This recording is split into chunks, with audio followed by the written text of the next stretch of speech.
Au quotidien cette semaine sur LNTV avec les 24 heures camions du 23 au 24 septembre.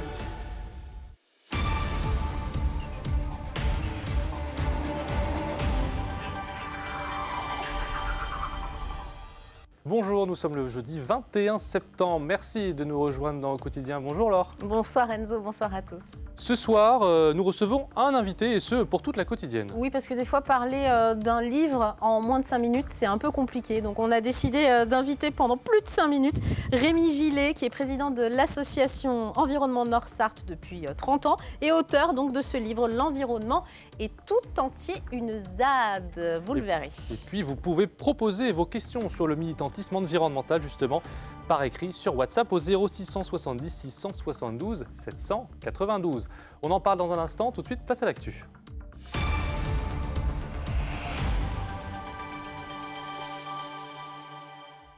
Et au sommaire de cette édition, Laure, justement, une autre action militante. Oui, au golfe de Mulsanne, des activistes écologistes ont tagué les greens afin de protester contre l'utilisation de l'eau pour entretenir le terrain. La journée mondiale de la maladie d'Alzheimer, c'est aujourd'hui et c'est l'occasion pour le Mans Sarthe Tennis de Table d'organiser une après-midi découverte du sport adapté. Et puis, vous les voyez, ces rillettes Val de l'Or. Nous sommes allés dans le laboratoire de Ludovic Delomo qui vient de gagner le concours de la Foire du Mans. Enfin, notre invité, nous parlerons avec lui de défense de l'environnement. Il en a fait le combat de sa vie, le relate dans un livre. Mais on ouvre ce journal, Laure, avec une action coup de poing d'activistes écologistes au golfe de Mulsanne. Dans la nuit de vendredi à samedi dernier, plusieurs greens du golfe des 24 heures ont été pris pour cible. Des inscriptions qui condamnent l'arrosage excessif de la pelouse ont été peintes. Un acte signé par le groupe écologiste des Soulèvements de la Terre. Le directeur du golfe assure pourtant être sensible aux enjeux de consommation d'eau. Le reportage d'Anthony Piton. Ils sont arrivés par cette route et ils ont tagué donc le premier green du 17, du 10 et du 8. Simon Boilet s'était préparé à ce type d'action. Cet été, plusieurs golfs en France ont été visés par des militants écologistes. Cette fois, c'est 3 de ces greens qui ont été tagués. Geste revendiqué par le collectif Les Soulèvements de la Terre. Par cette action, nous dénonçons l'accaparement illégitime de l'eau pour des loisirs de privilégiés, alors que des maraîchers du secteur se voient interdits ou limiter l'accès au captage de l'eau. Le directeur du golfe des 24 heures comprend, mais regrette que ces efforts n'aient pas été pris en compte. On essaye de mettre les graines les plus optimisées pour utiliser le moins d'eau possible. Et la deuxième chose, c'est que quand on arrive dans une période, on va dire, de sécheresse ou en tout cas de forte chaleur, donc les fairways et les départs, on les laisse de côté et on n'utilise vraiment que le strict minimum pour maintenir en vie les greens, qui représentent entre 1 à 3% d'un golf. Pour preuve, le directeur nous a fourni cette photo aérienne qui représente son golf lors de l'été 2023. Par exemple, la semaine dernière, on n'a utilisé que 70 mètres cubes pour une semaine qu'on a déclaré auprès de la DDT qui nous autorise ou pas l'arrosage de nos greens. Simon Boilet a aussi pour projet de rattacher son golf à une station d'eau usée pour préserver la nappe. Quant au groupe Les Soulèvements de la Terre, il a lancé un appel à la multiplication des actions. 2 blessés par balle dans une résidence plutôt réputée calme du quartier Rubillard, Chasse-Royale. Mardi soir, vers 20h30, 2 jeunes hommes de 19 et 27 ans ont été touchés respectivement au genou et à la cuisse suite à une fusillade. Une enquête pour tentative d'homicide a été ouverte et confiée à la Sûreté départementale du Mans et à la Direction territoriale de la PJ d'Angers. Les faits pourraient être liés à un règlement de compte sur fond de trafic de stupéfiants. Et puis aujourd'hui, c'est aussi la journée mondiale de sensibilisation à la maladie d'Alzheimer. Et quoi de mieux que le sport pour retarder les effets de cette maladie neurodégénérative, mais aussi et surtout pour apporter du bien-être aux malades et à leurs aidants de vie. Le Mans Sarthe Tennis de Table organisé une après-midi festive en ce sens afin de faire découvrir l'activité ping-pong adaptée aux personnes atteintes d'Alzheimer. Colin Ancel. Cette salle, c'est aussi un lieu de thérapie. Ces tables, l'exutoire des personnes atteintes par la maladie d'Alzheimer. Une très bonne sensation. Ça nous fait bouger et renvoyer la balle Impeccable sur les tables là. Depuis 3 ans, Claude pratique le tennis de table presque tous les vendredis matins pendant 1h30. Il est très content de me dire qu'il a joué et il me dit « tu viens jouer la prochaine fois ». Moi, ça me fait plaisir parce que pendant ce temps-là, je fais d'autres activités. Je n'ai pas à penser à lui tout le temps. Les aidants comme Jacqueline constatent des améliorations au quotidien grâce au travail de l'éducateur sportif Alex, des bénévoles du club et de l'association. Le sport et ses bienfaits, c'est d'ailleurs le thème de cette journée mondiale Alzheimer, maladie qui toucherait près de 10 000 familles dans le département. Le tennis de table, ça permet aussi de travailler sur l'équilibre. Cette notion d'espace, elle est aussi présente. On est sur la table, il faut s'adapter par rapport à la balle. En termes de concentration aussi, où la balle, c'est un effet assez hypnotique, donc la balle rebondit et puis ça capte vite les malades. Le partenariat entre Le Mans Sarthe Tennis de Table et l'association France Alzheimer et maladies apparentées existe depuis 3 ans et perdure grâce au bonheur que cela procure. Et dès qu'ils prennent la raquette et commencent à jouer, ils se transforment, quoi. On voit en direct, je dirais, l'effet bénéfique de jouer. Effet bénéfique aussi de la musique et du rire pour les malades. Ces activités étaient au programme de cette journée au Mans. Pour continuer d'organiser des activités de la sorte, l'association a besoin de plus de bénévoles en son sein. Actuellement, France Alzheimer Sarthe n'en compte que 6 actifs. Ces rillettes ont été élues les meilleures du département. Oui, Ludovic Delomo, boucher charcutier installé au Mans dans le quartier du Miroir. Il vient de remporter le concours de la foire du Mans. Alors depuis quelques jours, il a mis les bouchées doubles car on se bouscule dans sa petite boutique pour goûter ces fameuses rillettes, comme l'a constaté le chanceux Enzo Maubert qui a peut-être goûté d'ailleurs. Depuis mardi, Ludovic Delomo n'arrête pas de refaire le plein. Ces rillettes ont gagné le prix d'excellence à la foire du Mans, de quoi booster les ventes pour l'artisan boucher. Déjà avant, on était à entre 30 et 50 kilos la semaine. Là, ce matin, on en a fait 70. C'est une reconnaissance, certainement. Ça permet déjà à nos clients, ce qu'ils disaient qu'on était déjà les meilleures rillettes du Mans, nos clients le disaient déjà. Maintenant, d'autres clients le savent.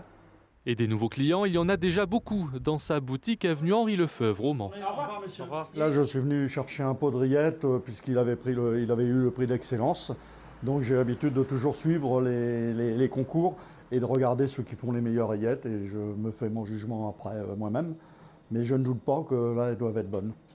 Parmi ceux qui poussent la porte de la petite boucherie, il y a aussi des habitués et même des connaisseurs, comme Monsieur Andrelus, l'ancien boucher du quartier. Je viens le féliciter parce que c'est bien d'avoir encore quand même un petit commerçant quand même dans un quartier et tout. Voilà, il y a des personnes âgées qui ne vont pas tous les jours non plus à la grande distribution. Ils sont contents d'avoir encore un petit commerce. Ludovic Delomo espère que le succès durera, mais pas question de surproduire. Ces rillettes sont fabriquées au jour le jour et garanties sans conservateur. Parlons environnement désormais avec notre invité. On reçoit ce soir Rémi Gillet, l'auteur de L'environnement tout entier est une ZAD, un livre aux éditions Nombre 7. Merci d'être avec nous, Rémi Gillet. Vous êtes aussi président, je le disais tout à l'heure, de l'association Environnement Nord-Sarthe, créée il y a 30 ans. Est-ce que vous diriez que les associations comme la vôtre, s'il n'y en avait pas, il n'y aurait pas de garde-fou concernant les projets qui, par exemple, vont artificialiser les sols et les terres agricoles, comme on a pu l'annoncer, par exemple, hier avec le projet d'entrepôt à Trangé, par exemple? Alors c'est difficile à dire parce qu'en réalité, j'ai l'impression que tout projet suscite des débats. Et à partir de ce moment-là, que ce soit de façon un peu institutionnelle, parce qu'on est là depuis 30 ans, ou que ce soit parce qu'un certain nombre de citoyens se disent « Ah, ce serait peut-être quand même mieux si c'était moins gourmand en terres agricoles, par exemple », il y aura toujours quelqu'un pour dire que ça ne va pas. Oui. Voilà. Ceci étant... Avec le temps, on acquiert un peu d'expérience quand même. Vous en avez de l'expérience. C'est une vie d'expérience finalement de militantisme pour le vivant en fait. Et un militantisme apaisé, vous ne faites pas partie de ceux qui vont taguer par exemple, comme on a vu au début du journal, les golfs. En tout cas, je ne le crois pas. Non, mais en réalité, c'est une question de culture. Ouais. Je comprends que des gens soient en colère parce qu'on utilise trop d'eau pour arroser un golf ou pour arroser des maïs en plein midi. Enfin, je veux dire, c'est la même... C'est pas votre mode d'action, en revanche. Mais c'est pas notre mode d'action. On essaye de persuader, de convaincre avec des des arguments. Vous croyez en l'intelligence, vous l'écrivez oui. dans ce livre. Alors quand même, je redonne le titre, L'environnement est tout entier, une ZAD, publiée aux éditions Nombre 7, une ZAD pour zone à défendre. C'est un petit peu provocateur comme titre. Pourquoi avoir écrit ce livre qui, on ne peut pas dire résume, mais en tout cas qui fait le point, on dirait, sur 30 ans de militantisme? Alors, écoutez, pourquoi ZAD parce qu'il fallait trouver un titre qui fasse un petit peu choc, malgré tout. Ouais. Et une zone à défendre, c'est quelque chose d'extrêmement particulier. Et ce particulier choque souvent, à tort ou à raison. Je ne me prononce pas là-dessus. Mais ça surprend. En réalité, je m'en explique au départ. Il se trouve que les zones à défendre, si j'élargis aux parcs nationaux, si j'élargis aux aires marines protégées, etc., ça fait quand même pas mal de... Et nous, dans la Sarthe, il y a énormément d'exemples concrets dans le Nord-Sarthe, jusqu'à Alençon, évidemment, puisque c'est votre secteur. Etc., de zones Natura 2000 et alors, ainsi de suite. Alors, c'est quoi les grands chantiers depuis 30 ans sur lesquels vous avez milité, travaillé, on va dire, pour défendre la nature? Écoutez, pour défendre il y a 4 axes que nous décrivons dans la première partie, à savoir le premier, l'énergie, et c'est un vrai problème parce que le réchauffement de la planète, il est quand même bien dû à notre utilisation de ce qu'on appelle les énergies fossiles, charbon, pétrole, gaz, avec plus ou moins d'effets des uns et des autres, et on a bien du mal à s'en passer. On voit pertinemment. Alors, on a triplé, quadruplé, quintuplé les énergies renouvelables. C'est vrai, depuis une dizaine d'années, et même peut-être plus. Mais il n'empêche qu'on n'a quasiment pas fait baisser l'utilisation du pétrole et du gaz.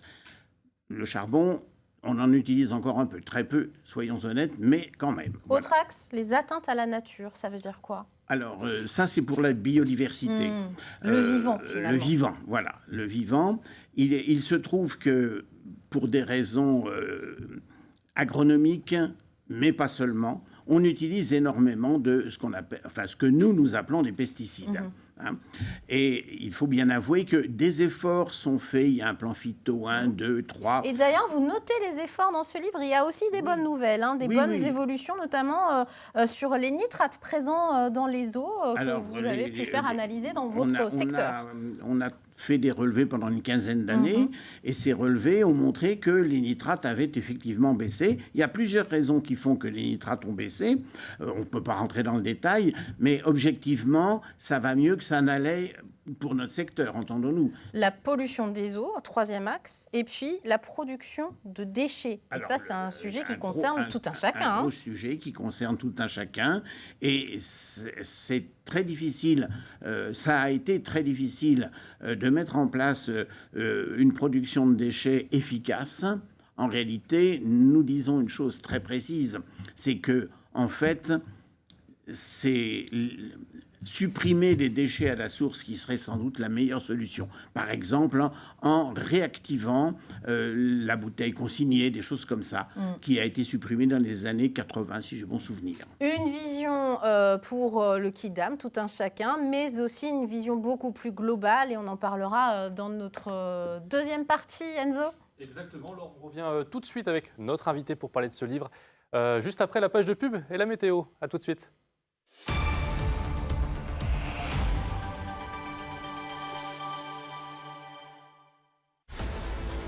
Au quotidien cette semaine sur LNTV avec les 24 heures camions du 23 au 24 septembre.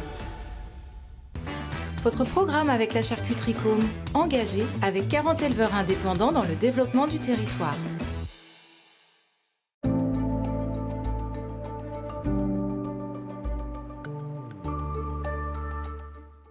Bonsoir messieurs, dames, ravis de vous retrouver pour ce nouveau bulletin météo. Denis Delcourt pour vous accompagner en ce jeudi soir avec malheureusement des conditions météo qui resteront encore perturbées avec, vous le voyez, ce risque orageux présent sur l'ensemble du département de la Sarthe mais également sur nos départements voisins. Soyez très prudents si vous devez vous déplacer avec des orages qui localement vont pouvoir se montrer plutôt violents. Côté température, elles évolueront entre 13 et 15 degrés. 13 degrés à Sille-Guillaume ou encore pour Laval, 14 degrés pour Alençon, Mamers ou encore du côté de Vendôme et pour Tours, 15 degrés au Mans, la Bazauge, Pont-Valin ou encore pour Malicorne. Pour la journée de vendredi, en matinée, vous le voyez, pas mal de précipitations à l'arrière, un ciel de traîne avec une alternance d'éclaircies, de passages nuageux, très localement encore quelques petites averses plutôt passagères. Et puis en matinée, c'est vrai qu'on n'est pas contre un petit pull ou encore une petite veste avec des températures comprises entre 11 et 13 degrés. 11 degrés pour Alençon, Mamers ou encore pour Laval. Idem pour La Ferté-Bernard, 12 degrés au Mans, Pont-Valin, Vendôme, Blois ou encore à Tours. Et allez, 1 degré de plus du côté d'Angers. Après le passage de cette perturbation, on restera toujours dans ce fameux ciel de traîne avec une alternance d'éclaircies, de passages nuageux, encore quelques averses plutôt passagères et des températures qui évolueront entre 18 et 19 degrés. Ça restera plutôt bien homogène dans l'ensemble, mais toujours inférieur au normal de saison. Par contre, pour la journée de samedi, retour à un ciel beaucoup plus lumineux. Et pour la journée de dimanche, le soleil devrait s'imposer assez facilement avec un thermomètre qui devrait même gagner quelques petits degrés. Je vous souhaite, les amis, de passer une très bonne soirée.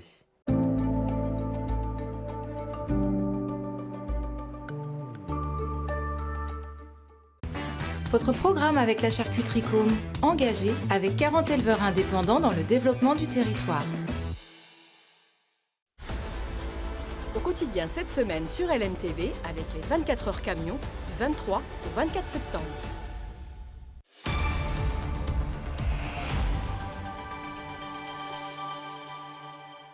Bienvenue sur LMTV Sarthe, ravi de vous retrouver. Si vous nous rejoignez dans quelques instants, nous allons retrouver notre invité du jour, Rémi Gillet, auteur d'un livre sur le militantisme environnemental dans le Nord-Sarthe. Mais avant cela, vous en avez l'habitude, on fait le point sur la qualité de l'air avec notre partenaire Air Pays de la Loire. Et puis, depuis quelques jours, eh bien, elle ne change pas beaucoup dans la région et en Sarthe.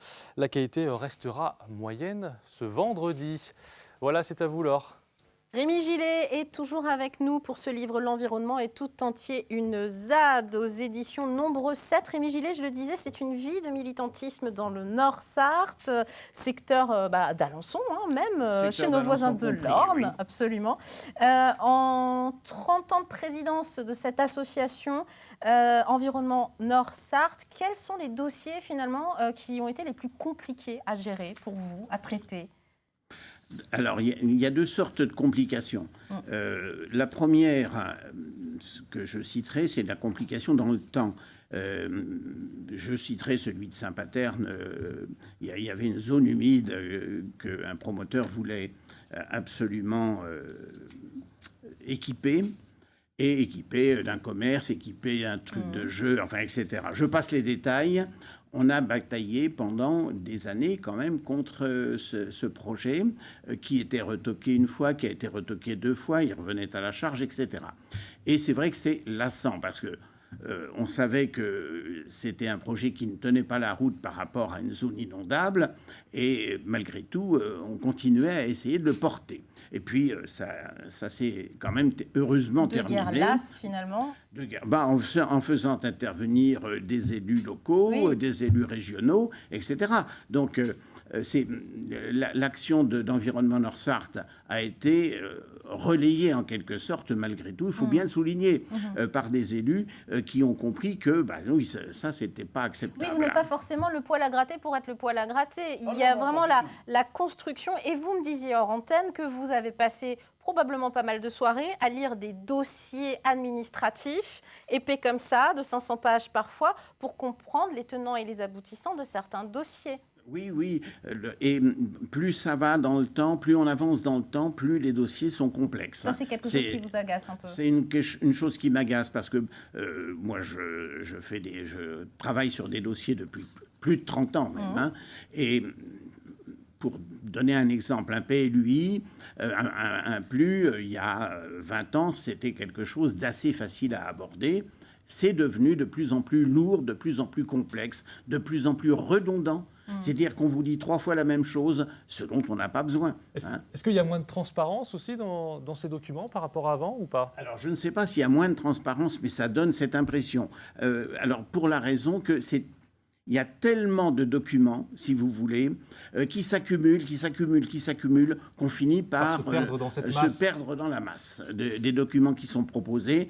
Je vous disais, ils sont redondants. On voit apparaître 3, 4, 5 fois la même info. Bon, il n'y a pas besoin de ça aussi compliqué. Et donc, c'est une chose qui me casse. C'est le deuxième point, si vous voulez, qui peut me poser problème. On arrive quasiment au terme de cet entretien. Est-ce que vous avez confiance en l'avenir, malgré tout, de notre environnement, du vivant en général? Et puis, je sais que vous militez aussi pour l'éducation à l'environnement auprès des plus jeunes, dans les écoles notamment. Absolument, oui, oui. Alors, si j'étais pas un tant soit peu optimiste, soyons honnêtes, je ne ferais pas tout le travail que je fais. Parce que j'irais jouer au golf, pour donner un exemple, plutôt que de passer un temps certain à étudier des dossiers. Voilà. Ceci étant, je suis raisonnablement optimiste. Oui. Je ne suis pas béatement optimiste. La chose que je dis de façon constante, c'est qu'il faut s'attendre à ce que notre vie soit transformée. Et qu'on le veuille ou pas. Et j'ajoute toujours, ce serait mieux si on était volontaire pour le faire que si ça nous est imposé par les événements. Voilà. Je recommande chaudement L'Environnement et tout entier, une ZAD que vous trouvez dans les librairies. Vous pouvez le commander également dans les librairies ou sur Internet. Édition nombre 7, écrit par Rémi Gillet. Merci une fois d'être venu nous présenter. Merci à vous de votre accueil. Nos invités de demain, alors... un sujet tout à fait différent, puisque nous recevrons le Guillard, élu à la ville du Mans, pour parler de Forever Young, ce festival dédié à la culture et à la jeunesse qui en est déjà à sa 3e édition. Vous pouvez d'ores et déjà poser vos questions au numéro WhatsApp, le 0670 672 792. Et je vous donne une petite info, il y a des sacrées nouveautés cette année, vous allez voir. Pas au courant. Ah oui, il y a même des trucs assez exceptionnels, vous allez voir. On joue pas ce soir. Non, c'est fini le jeu, c'est fini. Les places pour les 24 heures camion, vous les avez d'ailleurs toutes gagnées, mais par contre, on se promène. Dernier épisode ce soir, de notre série avec entre cours et jardin. Et ce soir, nous allons rejoindre Aileen Sharp, la présidente de l'association justement entre cours et jardin, qui est parvenue à faire souffler un petit vent écossais justement en Sarthe. Regardez.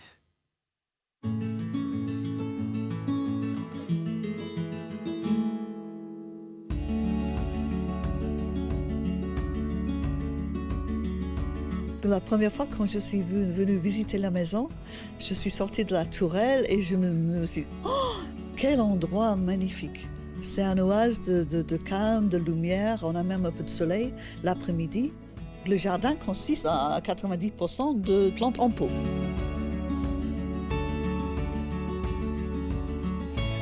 On a fait un mariage un peu à l'écossaise dans notre champ avec notre maison à Perros. Et ma fille qui est très artiste, pour placer les gens aux tables, elle m'a dit « Maman, pourquoi je peins le nom de chaque invité dans un coquillage? On les place sur les tables. 150 coquillages avec un prénom écrit dedans. » Quand je passe à côté de ce bouquet d'ormeaux, des fois, j'étrie un peu. Je dis « Ah oui, elle était là. Ah oui, c'est vrai, il était là aussi. » Ça rappelle les très bons moments qu'on a passés avec tout ce monde.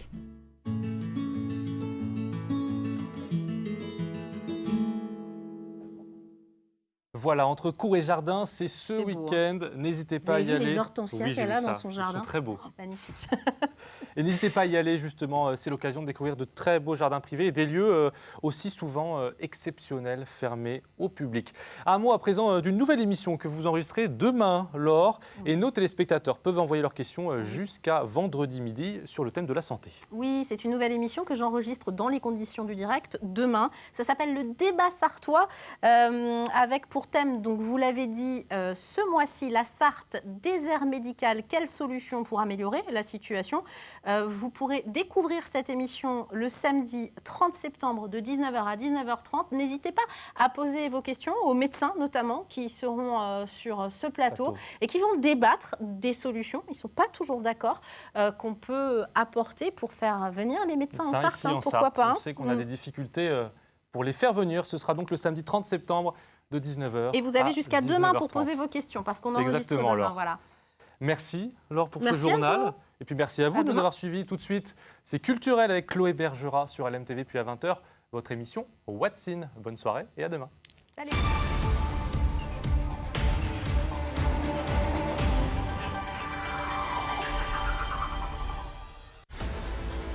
Au quotidien cette semaine sur LNTV avec les 24 heures camions du 23 au 24 septembre.